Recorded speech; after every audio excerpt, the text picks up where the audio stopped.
Lipo. Oras na para sa maiinit na balita.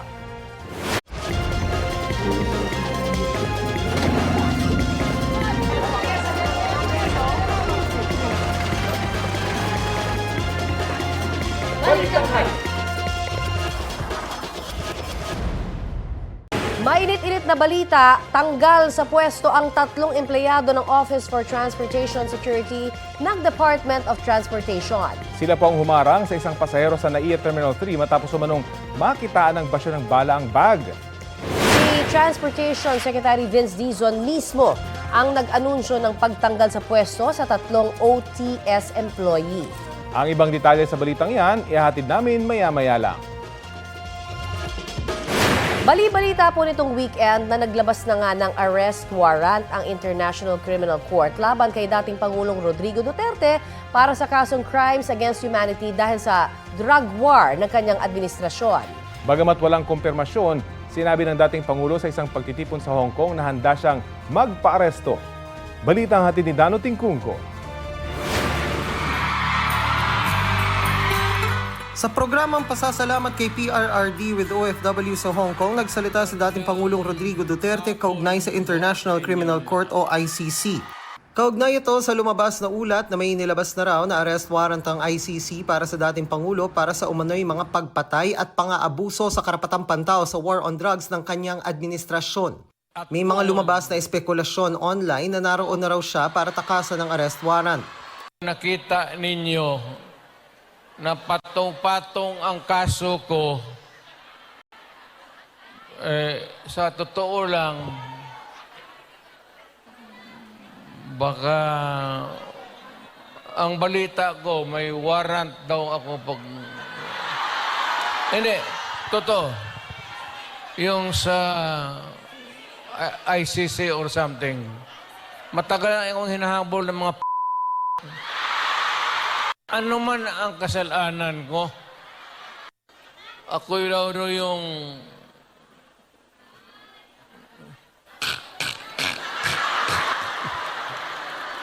ito ganito na lang. O sabi ko, assuming na totoo talaga yung naririnig ninyo, bakit ko ginawa yan? Para sa sarili ko? Para sa pamilya ko,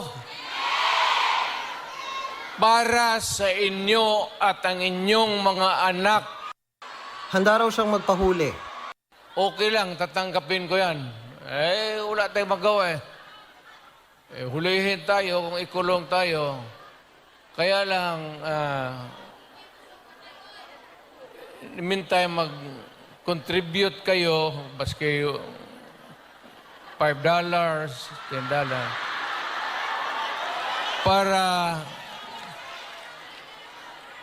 paglabas ko sa presuhan, pagawaan ninyo akong monumento katabi ni Rizal. Si Rizal may hawak na libro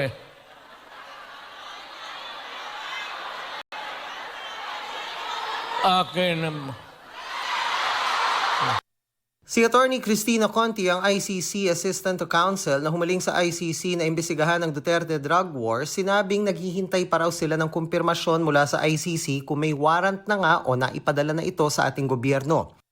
Sabi ni Presidential Communications Office Secretary Jay Ruiz, handa ang gobyerno sakaling may inilabas ngang arrest warrant para sa dating Pangulo. Paglilinaw ni Palace Press Officer Undersecretary Attorney Claire Castro, wala pang kumpirmasyong may nilabas ng arrest warrant. Pero kapag humingi raw ng tulong ang Interpol, kailangan daw sumunod ng Pilipinas. Wala pa rin impormasyon ng PNP sa ICC warrant at House Quad Committee na nag-iimbestiga sa drug war. Gayon din ang Office of the Solicitor General na ipinaubaya na rin sa DFA ang pagsagot sa issue. Tinawag ni dating Chief Presidential Legal Counsel Salvador Panelo na fake news ang pagtakas daw ni Duterte sa Hong Kong. Dano Tingkungko, nagbabalita para sa GMA Integrated News. Sabi naman ni dating Presidential Spokesperson Harry Roque, hindi International Criminal Court ang naglabas ng warrant of arrest laban kay dating Pangulong Rodrigo Duterte. Ang report na umabot sa akin ay ang warrant of arrest daw ay dahil sa incitement of sedition at hindi po ito warrant of arrest galing sa ICC. But pag meron na talagang warrant of arrest, inaanunsyo naman po yan ng ICC at linalagay naman po yan sa kanilang webpage. Ang sinabi niyang arrest warrant para sa inciting to sedition ay kaugnay sa inihaing reklamo ng PNP Criminal Investigation and Detection Group o CIDG laban sa dating Pangulo nito pong February 17. Kasunod po ito ng sinabi ng dating Pangulo na ipapapatay raw ang 15 senador para makapasok sa Senado ang kanyang sinusuportahang senatorial candidates. Hindi pa nagbibigay ng pahayag si Duterte kaugnay sa naturang reklamo. Pero nauna na niyang sinabi na handa siyang harapin ang mga isasampa laban sa kanya. Inaalam naman ni DOJ Prosecutor General Richard Padulyon kung tama ang impormasyong nakuha ni Roque. Sa pahayag naman ngayong umaga ng Office of the Prosecutor ng International Criminal Court, hindi raw sila nagkokomento sa ongoing o nagpapatuloy na investigasyon. Wala rin silang komento kaugnay sa mga ulat ng paglabas ng warrant of arrest laban kay dating Pangulong Duterte. Crucial o mahalagang bahagi raw ng kanilang trabaho ang confidentiality para maprotektahan ang integridad ng investigasyon at matiyak ang kaligtasan ng mga biktima, testigo at iba pang kinakausap nila tungkol sa mga reklamo. Ikinuwento ng isang pasahero ang pagharang sa kanila ng ilang security ng NAIA Terminal 3 matapos daw makitaan ng basyo ng bala ang bag niya na wala naman talaga. Balitang hatid ni Dano Tingkungko. Bala? Medyoan mo nga. Bala? Saan dito bala? Wala naman. Nanggagalaiti ang pamilyang ito sa pre-departure area ng NAIA Terminal 3 noong March 6. Wait lang. Ano po? Grocery. Mukhang hindi. Sa kanyang post sa social media, sinabi ng 69 years old na si Ruth Adele, muntik daw silang hindi makasakay matapos anilang harangin ng security ng NAIA. May nakita raw kasing anting-anting sa kanilang gamit. Nang tingnan ng gamit, wala ang sinasabing basyo ng bala. Teka lang. Sobra ano kayo? Ano? That's too much. Mami, O baka ito. Pang-ano ko to sa ilong. sure po ba kayo na siya? Hindi kasi kung ano, sobra yung abala. Sobra yung abalang ginawa nyo. So hindi nga kami. Yes or no? So hindi nga po kami. Yung last day ko lang kaming x-ray dito man para hindi namin ma-double check yung gamit ko. Empty shell, parang alam ko na, di ba ano naman yan talaga? Tayo ka rin. Pag-imbala rin naman yan. Kasi anting-anting, yun yung una ninyong sinabi. Sabi nyo pa basyo. Kung meron na nilang basyo ng bala sa gamit nila, hindi raw ba dapat sinita na sila sa unang x-ray pa lang? Bakit daw sinita sila nang nasa boarding gate na? Kalauna nakasakay ng eroplano sina Ruth at nakarating sa kanilang destinasyon. Dahil sa insidente, tumaas daw ang kanyang presyon. Don't worry, nakuha ko na po yung pangalan nyo. Hindi nyo na po kailangan takpan. Ano ba ng water pagpasok? Dano Tingkungko, nagbabalita para sa GMA Integrated News. Update po tayo sa aksyon ng Department of Transportation sa pagharang ng ilang tauhan ng Office for Transportation Security sa NAIA sa pasaherong nakitaan daw ng basyo ng bala ang bag. May ulat on the spot si Joseph Moro. Joseph? Yes, Connie, sibak na sa pwesto yung tatlong personnel ng Office for Transportation Security na sangkot sa umuning insidente ng tanimbala sa NAIA nitong March 6. Ayon kay Transportation Secretary Vince Dizon, hindi nila palalampasin ang pang-aabuso sa kapangyarihan na ipinamalas ng tatlo nang sitahin nila ang isang senior citizen na pinagdudahan nilang may basyo ng bala sa bag. Sabi ni Dizon, mali ang mga tauhan ng OTS nang habulin pa nila ang 69-year-old na si Ruth Adele na biyaheng Vietnam dahil tapos na ito sa screening. Dagdag ni bagong talagang OTS Administrator General Arthur Bisnar, sa paunang investigasyon na ginawa ng OTS, lumalabas na may isang bag umano na may bala pero hindi agad natukoy kung kanino ito at ang pinagbalingan ng atensyon ay ang nasabing ginang na hindi raw dapat. Posible raw na nakuha na ng tunay na may-ari ang bag na yun. Pinaimbestigahan din ni Dizon kung bakit hindi agad umakyat ang report tungkol sa insidente sa opisina ng OTS at ng DOTR. Hindi pa raw niya ito malalaman kung hindi hindi pa na-report ng media. Hinikayat ng DOTR ang publiko na i-report agad kung may irregularidad silang mararanasan. Dahil din sa nakitang asal ng mga OTS personnel, ipinaalala ng DOTR na bawal gumisi ang mga taga-gobyerno sa airport, lalo't nagsisilbi sila sa publiko. Narito ang pahayag ni Transportation Secretary Vince Dizon. Inis talaga ako. Kasi March 6 pa pala. Kung hindi nag-post si Ma'am Ruth at hindi nakita ng media, hindi ma-report eh. Hindi aabot sa amin eh. So I think that's one of the things that Sir Ato will look into. Since we have the footage already, I think we need to establish some protocols there. Ayon naman kay General Bisnar, bukod sa investigasyon na ginagawa sa tatlo ay lilinisin raw ang hanay ng OTS. Tungkol naman, Connie, sa nangyaring brownout kahapon sa tatlong terminal ng NAIA ayon kay Secretary Dizon, ang dahilan daw ay nag-trip ang supply ng kuryente. May mga generator naman daw mga terminal pero matagal daw nag-pick up ang mga ito. Sa Terminal 2 nga, umabot ng 20 minutes na walang kuryente pero sabi ni Dizon hindi dapat tumagal ng 1 minute o 1 minuto ang pag-pick up ng mga generator. Yan muna ang pinakasariwang balita mula sa DOTR. Connie? Yes, Joseph, na-establish ba kung gaano katagal na nasa posisyon itong tatlong OTS na ito? At bakit parang tila hindi nila alam yung mga ganitong protocols, no? Connie, ang iniimbestigahan pa ng OTS at ng Department of Transportation yung kung ano ba yung mga talagang nangyari. Kasi so far, ang sinasabi ay meron daw na talagang nakita umano yung mga taga-OTS na basyon ng bala sa isang bag. Ang problema kasi ay hindi naman na-establish na kay Miss Ruth yun, kay Ma'am Ruth, yung bag na umano'y may laman na basyon ng bala. Dun sa length of service, hindi natin alam ang impormasyon na yan at ang sabi naman ng DOTR at OTS ay imbestigahan nila ito at pag meron na silang resulta ng kanilang investigasyon ay isa sa publiko naman nila ito, Connie. Kasi ang puna nga no, ni DOTC Secretary ay talagang may irregularidad dun sa paghabol nila dahil pa-board na itong mga ito di ba, yung mga naging biktima. So with this, meron bang magkakaroon ng panibagong siguro retraining yung mga taga-OTS na naman para siguro ma-refresh, no? Kung may mga nakakalimot. Kasama yan doon sa inuutos kanina, inanunsyo kanina na re-reviewin yung protocol. Kasi baka mamaya yung iba ay nagiging pasaway o kaya ay nagiging kampante na sa kanilang mga trabaho na pag may mga ganitong infraction ay baliwala na lamang sa kanila. Tapos bukod dyan ay mag-establish na rin ng hotline yung Department of Transportation para doon sa ating mga publiko, sa mga tao na pupunta ng mga airport at magkakaroon ng ganitong karanasan ay mas mabilis yung pagre-report kasi nagtataka ito si Secretary Dizon by March 6. Kung hindi pa daw siya tinanong ng media at hindi inireport, ay hindi nakarating sa kanya. So parang may problema sa pag-akyat ng incident report mula doon sa airport papunta sa mga opisina na concerned doon.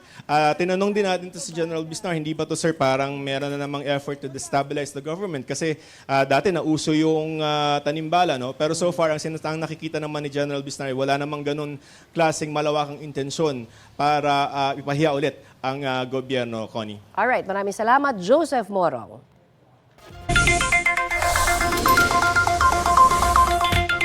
Good news sa mga motorista, may rollback ulit sa presyo ng mga produktong petrolyo. Batay sa anunsyo ng Shell, Sea Oil at Clean Fuel, may bawas presyo sa gasolina na 1 peso and 70 centavos kada litro. May tapyas din sa diesel na 90 centavos. Nagmura rin ang presyo ng kerosene para sa Shell at Sea Oil. 1 peso and 80 centavos po ang bawas dyan kada litro. Kasunod ng rollback bukas, tinatayang mahigit 51 pesos hanggang halos 77 pesos ang presyo ng kada litro ng gasolina sa Metro Manila. Mahigit 49 hanggang halos 64 pesos naman sa diesel, habang halos 70 hanggang halos 82 pesos sa kerosene.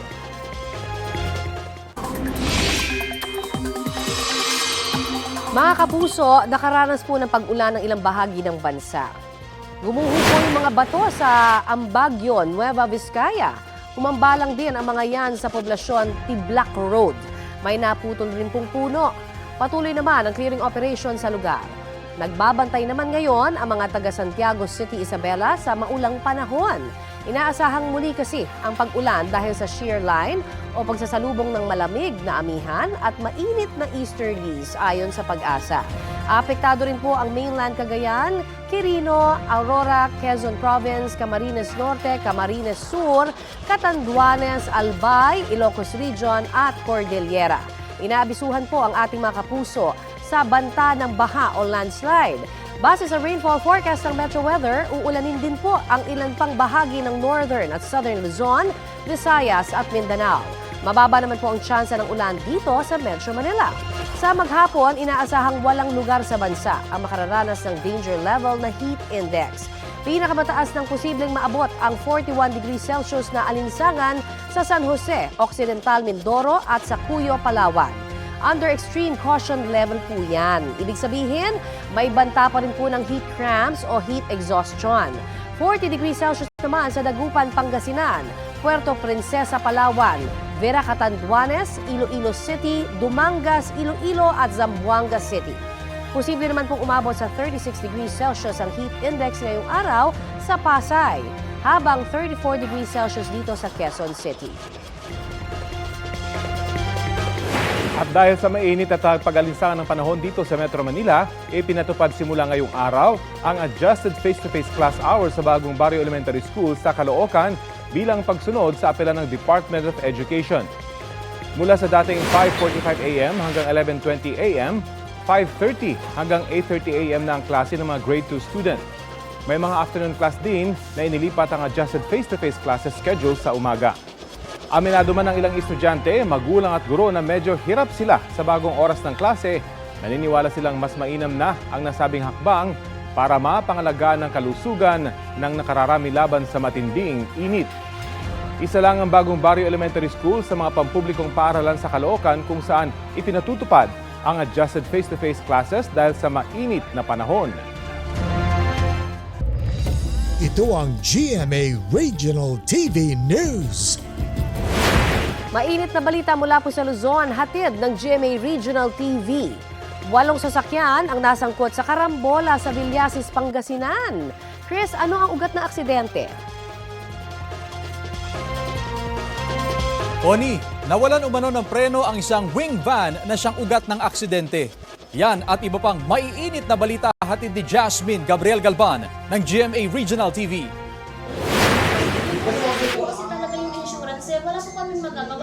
Yan ang sagutan ng mga may-ari ng mga sasakyang nasangkot sa karambola sa Villasis, Pangasinan nitong Huwebes. Ayon sa investigasyon, nawalan umano ng preno ang isang wing van habang binabagtas ang Don Chufilo Season Bridge kaya nabangga nito ang 7 pang sasakyan. Hiling naman ng mga nadamay sa insidente na mabayaran sila sa tinamong pinsala ng kanilang mga sasakyan.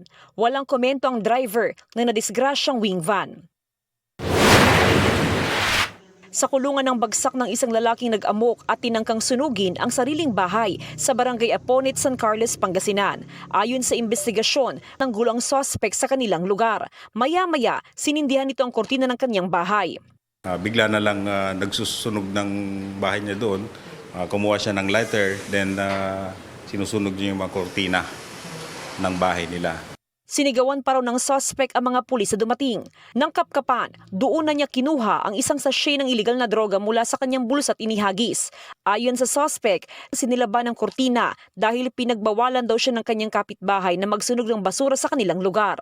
Mahaharap siya sa karampatang reklamo. Jasmine Gabriel Galban ng GMA Regional TV, nagbabalita para sa GMA Integrated News. Heto na ang mabibilis na balita sa Luzon. Bistado isang drug den umano sa Bacoor, Cavite. Naaresto roon ang 6 na sospek na aminado sa paggamit ng iligal na droga. Nakumpiska sa kanila ang mahigit sa 8 gramo ng hinihinalang shabu, pati na ang iba pang drug paraphernalia. Sa Bacoor pa rin, balik-kulungan ang ang lalaking 35 anyos nang maaresto sa bypass operation ng pulisya. Nakuha sa kanya ang 200 gramo ng hinihinalang shabu na may halagang 1.36 million pesos. Aminadong sospek sa pagbebenta ng iligal na droga.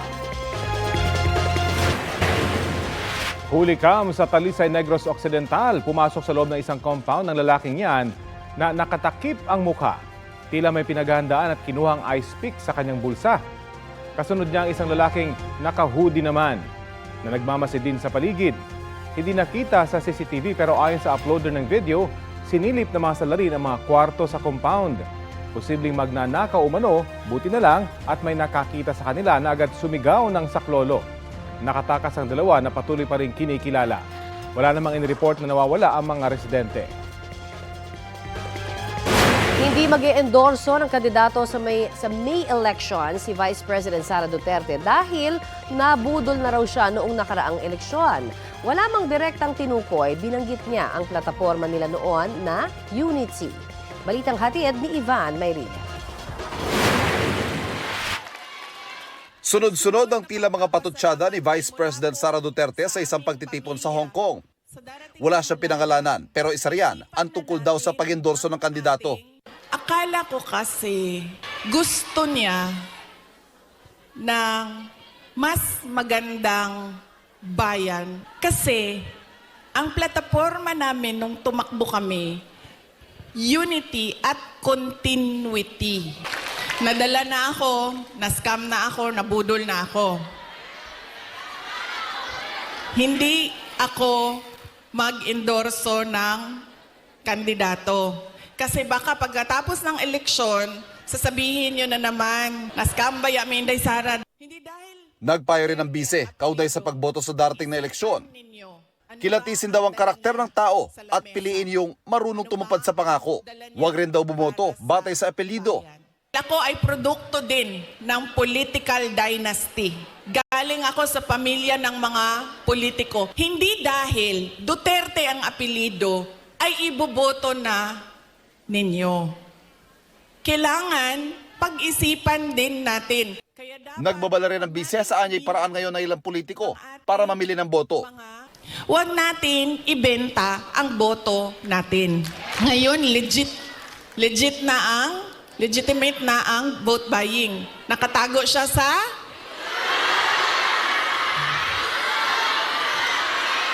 yan na ma'am, nandito na tayo sa topic na gusto mo ma'am, ayuda. Malaman din ang paghalintulad ni VP Sara sa pagtingin sa abilidad ng isang kandidato at sa tao na napiling utusan para bumili ng suka. Tingnan natin ang mga karakter, accomplishment, abilidad, kapasidad ng mga kandidato nating senador. Kapag inutusan yan bumili ng suka, automatic na yan, may abilidad na yan. Hindi malinaw kung may kaugnayan yan sa patutsada ni Pangulong Marcos sa isang proclamation rally sa Ilocos Norte. Nagtataka nga ako, parang yung mga iba na naging kandidato, nag-deliver lang yata ng suka, nabigyan na ng certificate of candidacy.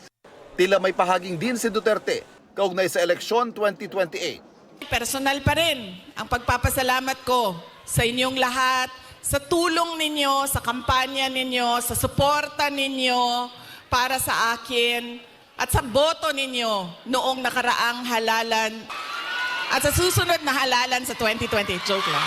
Sandali lang. Ivan Mayrina nagbabalita para sa GMA Integrated News. Happy Monday mga mare at pare! What a premiere para sa Pinoy Big Brother Celebrity Collab Edition! Usap-usapan pa rin ang mga ganap at twists kagabi. Narito po ang latest.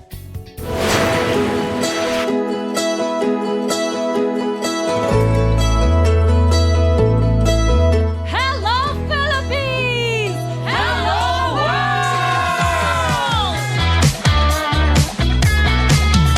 The stars have finally aligned.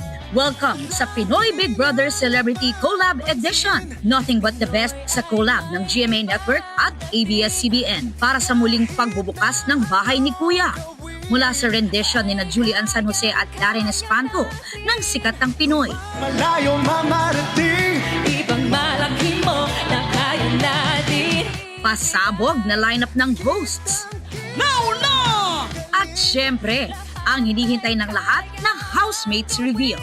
Ang Sparkle Stars na aabangan sina Ashley Ortega, ang independent Tisay's Princess ng San Juan, AZ Martinez, at si Will Ashley.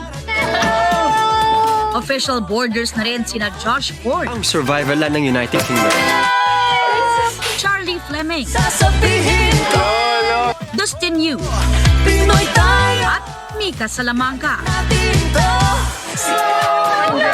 Magniningning din ang kwento ng Star Magic Talents na sina AC Bonifacio, Ang dedicated showstopper ng Canada. Esnir, na bida na agad sa kulitan.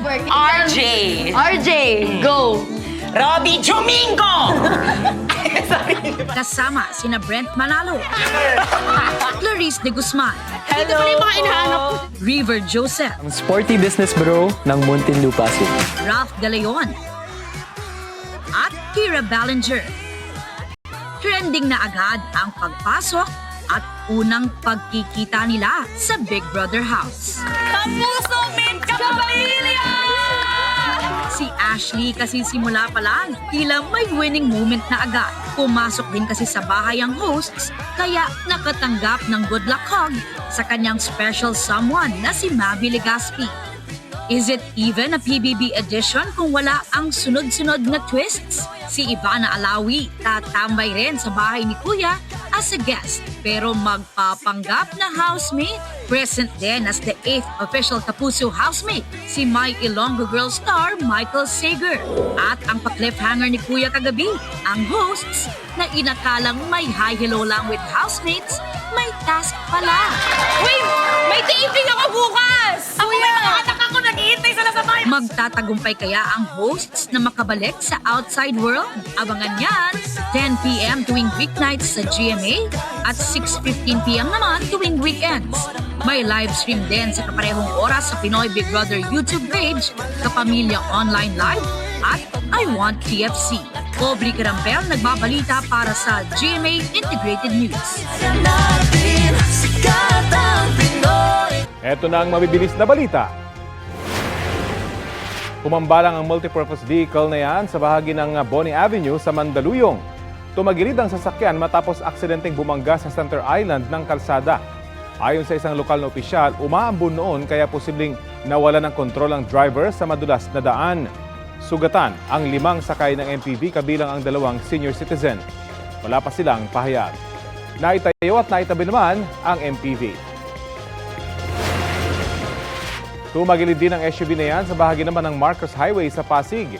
Yan ay matapos itong araruhin ng 4 na concrete barrier at 2 plastic barrier. Nagkalat ang debris ng mga nasirang barrier na nagkakahalaga ng mahigit 30,000 piso. Ligtas at walang tinamong sugat ang senior citizen na nagmamaneho ng sasakyan.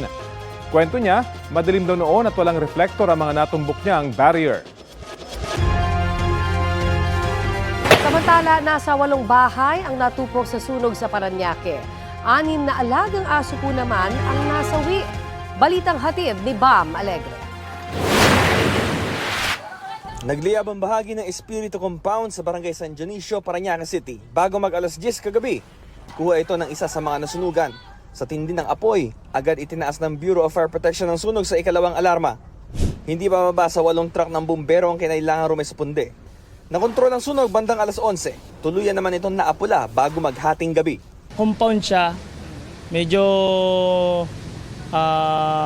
may pagkalumaan naman yung bahay. Kaya light material sa mga yung mga kisame, kaya madaling kumalat. Sa tansya ng Bureau of Fire Protection, 8 bahay ang natupok ng apoy. Apektado ang 10 hanggang 15 pamilya. Walang naiulat na sugatan o nasawi sa mga residente. Pero sa kasagsagan ng sunog, tumambad sa isa sa mga residente ang masamang balita. Hindi nakaligtas ang 6 nilang alagang mga aso na pawang mga nakatali ng maganap ang sunog. Nasa trabaho raw noon si Hilda at ang kanyang asawang stroke survivor ang naiwan sa kanilang bahay. Isang himala na raw na nakalabas pa siya ng bahay. Asawa ko lang yung natitira na iwan. Buti nga nakalabas. Yan o, hindi makalakad yan. Tapos 6 na aso ko po wala. Patay lahat. Bam Alegre, nagbabalita para sa GMA Integrated News. Kaugnay ng pag-issue umano ng warrant of arrest mula sa International Criminal Court laban kay dating Pangulong Rodrigo Duterte, kausapin natin si former Integrated Bar of the Philippines President, Attorney Domingo Cayosa. Magandang umaga at welcome po sa Balitang Hali. Good morning, Rafi, at magandang umaga sa nakikinig at nanonood sa inyong programa. Opo, paano po ba yung proseso ng pagsisilbi ng warrant of arrest mula sa International Criminal Court laban sa isang akusado? Kapag maglabas ng warrant of arrest ang ICC, ipapaalam ito sa bansa na kung saan yung gustong arestuhin. Maaari din nilang ipapaalam ito sa Interpol, yung International Criminal Police Organization, para makipag-coordinate dun sa local police. Miyembro ho ang Pilipinas sa Interpol. So kung may request ang ICC through the Interpol at Interpol ang magre-request naman sa ating kapulisan, we are under international law and treaty obligation to cooperate and respond to the request.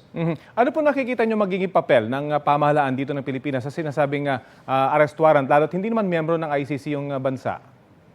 But kahit hindi na miyembro ang Pilipinas sa ICC, kasi nga kumalas tayo nung panahon ng dating Pangulong Duterte, ay meron pa rin naman tayong residual obligation na mag-cooperate dun sa kasong nauna nang na-file at na-investigate. Pangalawa, kung ang request for assistance in serving the warrant is to the Interpol, ibang batas naman yon, ibang international covenant, ibang treaty yung Interpol. Hindi naman tayo kumalas doon. So, dado pa rin ang ating pamahalaan na ipatupad yung warrant of arrest kung ito ay padadaanin sa Interpol. Pero batid po natin na may mga heads of states na hinainan o binigyan na ng arrest warrant ng ICC. For example, si Prime Minister Netanyahu ng Israel. Pero hindi po naipatutupad ito. Paano ho yung ganun ng kaso? Well, dahil yung Israel hindi naman member ng ICC at hindi rin member siya ng Interpol pero hindi siya member ng ICC.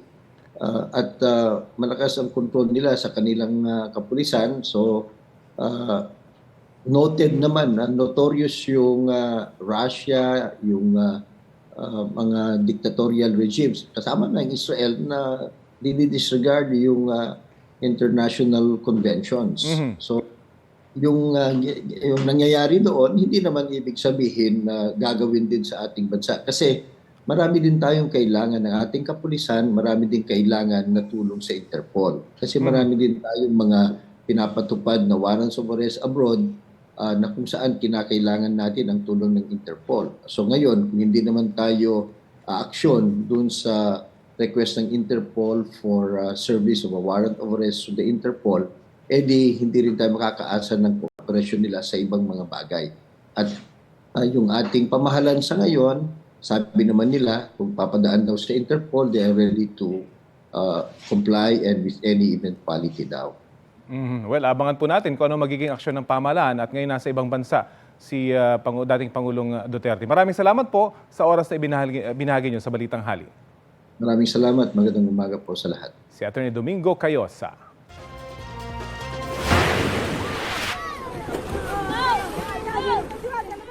Tulong-tulong ang mga residenteng yan sa pagtutulak ng butanding na napadpad sa baybayin ng Lingayen, Pangasinan.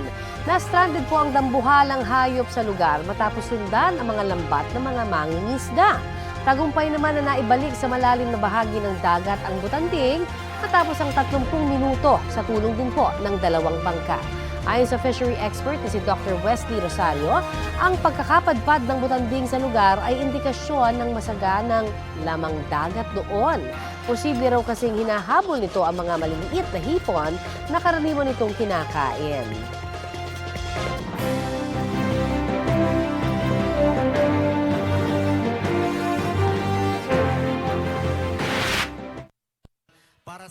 Advokasya ni Senator Bongo ang pagsulong sa karapatan ng OFWs. Sinabi niya yan sa pagtitipon sa Hong Kong kung saan kumanta si Attorney Jimmy Bondoc. Isinulong din ni Raul Ambino ang karapatan ng mga OFW. Tinalakay ni Rodante Marcoleta ang problema sa presyo ng pagkain at kuryente. Si Richard Mata sumentro sa libreng primary care. Tinalakay ni Attorney Vic Rodriguez ang ambag ng OFW sa ekonomiya. Binigyang diin ni Philip Salvador ang seguridad at kontrakrimen. Nakipag-usap si Senator Amy Marcos sa ilang sektor sa Tatalon, Quezon City. Human rights at women empowerment ang isinusulong ni Heidi Mendoza. Nakiramay si Ariel Querubin sa 2 nasawing Air Force pilots. Nag-motorcade si Senator Francis Tolentino sa QC at Maynila. Sa North Caloocan, nag-motorcade si Benhur Abalos. Binisita ni Senador Bong Revilla ang mga OFW sa Singapore. Nagpasalamat si Senador Lito Lapid sa kanyang mga taga-suporta sa Iriga City.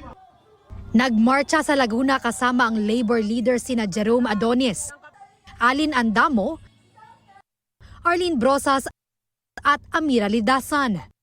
Sa Caloocan, problema sa agrikultura ang tinalakay ni Bonifacio Bosita.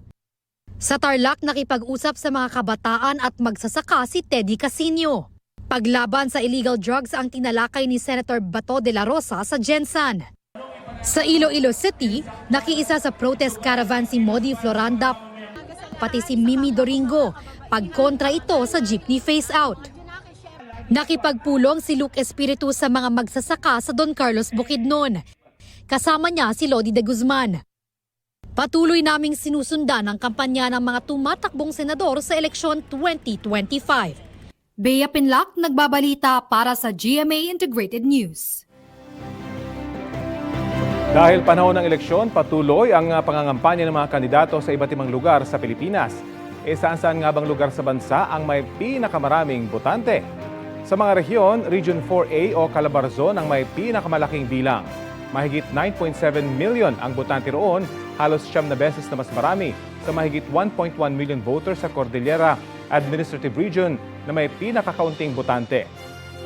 Kasunod ng Calabarzon ang Region 3 na may halos 7.7 million. National Capital Region o Metro Manila na mahigit 7.5 million. Top 4 at Top 5 ang Region 7 o Central Visayas at Region 5 o Bicol Region na parehong may mahigit 4 million na botante. Kung probinsya naman ang usapan, number 1 dyan ang Cebu Province. Mahigit 3.4 million ang rehistradong botante roon. Sumunod ang Cavite na may mahigit 2.4 million voters. Pasok sa top 5 provinces ang Bulacan, Pangasinan at Laguna na pawang may mahigit 2.1 million registered voters. Kung lungsod naman ng Batayan, Quezon City ang may pinakamaraming bilang kung saan halos 1.5 million ang botante. Mas marami pa yan kaysa sa 70 probinsya sa bansa. Kasunod ng QC ang Maynila, Davao City, Caloocan at ang Cebu City. Sa mga itinuturing namang vote-rich municipalities, marami ang mula sa Rizal Province. Pasok sa top 5 ang Rodriguez na nangunguna sa listahan, Cainta na pangalawa, pati na Taytay na pang-apat. Pangatlo ang Tanza Cavite, habang pang-lima ang Santa Maria, Bulacan. Kung yan ang mga lugar na may pinakamaraming botante, may mga bahagi naman ng bansa na kakaunti lang ang rehistrado. Saan-saan nga ba yan? Sa mga probinsya na may pinakamalit na bilang ang Batanes na halos 14,000 lang ang botante. Malayo sa sumunod sa listahan na Camiguin na may mahigit 66,000 registered voters. Mahigit 80,000 naman sa Siquijor, Dinagat Islands, pati na Apayao. May mga lungsod naman na mas kakaunti lang sa 40,000 ang botante. Kabilang dyan ang Palayan, Nueva Ecija, Vigan, Ilocos Sur, Canlaon, Negros Oriental, Candon, Ilocos Sur at Batac, Ilocos Norte. Sa mga bayan naman, hindi pa umabot na 1,000 ang may pinakakaunting botante sa bansa. 819 lang ang nakarehistro sa Kalayaan sa Palawan. Halos puro bayan naman sa Batanes ang sumunod dito tulad ng Uyugan, Ibana, pati na Sabtang. Mahigit 1,000 lang din ang mga botante sa Carasi, Ilocos Norte. Mga kapuso, sa eleksyon sa Pilipinas, pare-pareho ang halaga ng bawat boto pagdating sa bilangan. Wala yan sa liit o laki ng inyong lugar. Kaya galing man kayo sa maliit na bayan o sa malaking lungsod, tandaan na pantay-pantay ang kapangyarihan ng ating mga boto.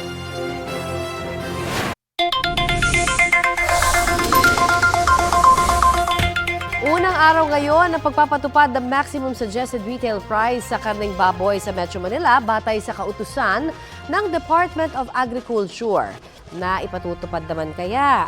Live po mula naman sa Maynila, may ulat on the spot si Maki Polido. Maki! Sa San Andres Market sa Manila, hindi pa ipinatutupad yung maximum suggested retail price o MSRP sa presyo ng baboy, partikular sa liempo, pige at kasin. Ayon sa Market Master, wala pang ibinababang memo ang Department of Agriculture na maaaring ipakita sa mga meat vendor. Hinihintay daw nila ang memo na ito tungkol sa MSRP bago nila ipatupad. Sabi ng mga meat vendors sa San Andres Market, kung ipipilit ng Department of Agriculture ang MSRP na 380 pesos per kilo sa liempo at 350 pesos per kilo sa laman, magsasara na lang daw sila ng tindahan. Lugi raw kasi sa presyong yan. Mahal pa naman daw kasi ang bagsak sa kanila. Sabi ng isang tindera na wholesaler, 315 to 320 per kilo ang bagsak sa kanila. Kailangan nila ng 60 pesos per kilo na patong para naman may pambayad man lang sa tauhan, upa sa pwesto, sa plastic na ginagamit nila, kuryente at tubig at kahit naman papaano ay may maiuwi.